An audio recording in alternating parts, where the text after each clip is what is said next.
ನಮಸ್ಕಾರ ವೀಕ್ಷಕರೇ. ಈಗ 4ನೇ ಅಧ್ಯಾಯದ 11ನೇ ಶ್ಲೋಕವನ್ನು ನೋಡೋಣ. ಶ್ಲೋಕ ಹೀಗಿದೆ: ಯೇ ಯಥಾ ಮಾಂ ಪ್ರಪದ್ಯಂತೆ ತಾಂಸ್ತಥೈವ ಭಜಾಮ್ಯಹಂ ಮಮ ವರ್ತ್ಮಾನುವರ್ತಂತೆ ಮನುಷ್ಯಾಃ ಪಾರ್ಥ ಸರ್ವಶಃ.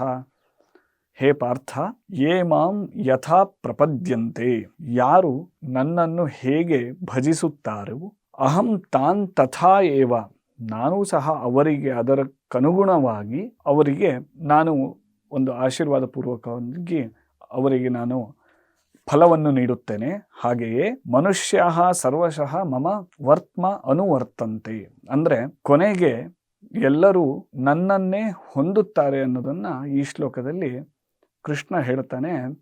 ಕೇವಲ ಕೆಲವರಿಗೆ ಮೋಕ್ಷ ಅಪೇಕ್ಷಿಗಳಾಗಿಯೂ ಮೋಕ್ಷ ಫಲಾಪೇಕ್ಷಿಗಳಾಗಿಯೂ, ಹಾಗೆ ಕೆಲವರು ಈ ಜಗತ್ತಿನಲ್ಲಿ ಕೇವಲ ಒಂದು ಸುಖ ಭೋಗಾದಿಗಳಿಗೆ ಹೇಗೆ ಅಪೇಕ್ಷಿಸುತ್ತಾರೋ ಅದಕ್ಕೆ ಸರಿಯಾಗಿ ನಾವು ಹೇಗೆ ಕೃಷ್ಣನನ್ನು ಪರಮಾತ್ಮನನ್ನು ನಾವು ಭಜಿಸುತ್ತೇವೋ ಅದಕ್ಕೆ ಸರಿಯಾದ, ಅದಕ್ಕೆ ಸಮನಾದ ಒಂದು ಫಲವನ್ನು ಕೊಡುತ್ತೇನೆ ಅಂತ ಕೃಷ್ಣ ಹೇಳ್ತಾನೆ. ಈ ಎಲ್ಲವನ್ನು ಒಂದು ಹಂತ ಮುಂದಕ್ಕೆ ಹೋಗಿ ನೋಡಿದ್ರೆ, ಅಜ್ಞಾನ ತಿಮಿರಾಂಧಸ್ಯ ಜ್ಞಾನಾಂಜಲ ಶಲಾಕಯ ಚಕ್ಷುರುನ್ಮೀಲಿತಯ್ಯೇನ ತಸ್ಮೈ ಶ್ರೀ ವಿರವೇಮ. ಅಂದರೆ ಒಬ್ಬ ಗುರು ಆದವನು ಕೇವಲ ಒಂದು ನಿಮಿತ್ತ ಮಾತ್ರನಾಗಿ ಕೇವಲ ಒಂದು ಕೆಲವೊಂದೇ ವಿಷಯಗಳನ್ನು ಹೇಳದೆ ತನ್ನಲ್ಲಿ ಅಥವಾ ಒಬ್ಬರಲ್ಲಿ ಎಷ್ಟು ಅಜ್ಞಾನವಿದೆಯೋ, ಅಜ್ಞಾನ ತಿಮಿರಾಂಧಸ್ಯ, ಒಂದು ತಿಮಿರ ಅಂದರೆ ಕತ್ತಲೆ, ಆ ಕತ್ತಲೆಯನ್ನು ಹೇಗೆ ಹೋಗಲಾಡಿಸ್ಬೇಕೋ ಅಂತಹ ಒಂದು ಜ್ಞಾನವನ್ನು ಅವರಿಗೆ ಕೊಟ್ಟು ಮುಂದೆ ಮೋಕ್ಷ ಪ್ರಾಪ್ತಿಗಾಗಿ ಏನೇನು ಮಾಡಬೇಕು ಅದನ್ನು ಹೇಗೆ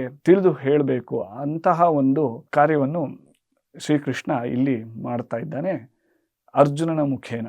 ಅಂದರೆ ಅರ್ಜುನನಿಗೆ ತಿಳಿಸುವುದರ ಮೂಲಕ ಎಲ್ಲರಿಗೂ ಆ ಜ್ಞಾನ ಪ್ರಾಪ್ತಿಯನ್ನು ಹೇಗೆ ಮಾಡಿಕೊಳ್ಳಬಹುದು ಅಂತ ಹೇಳಿ ಕೃಷ್ಣ ಈ ಶ್ಲೋಕದಲ್ಲಿ ಹೇಳ್ತಾ ಇದ್ದಾನೆ. ನಮಸ್ಕಾರ.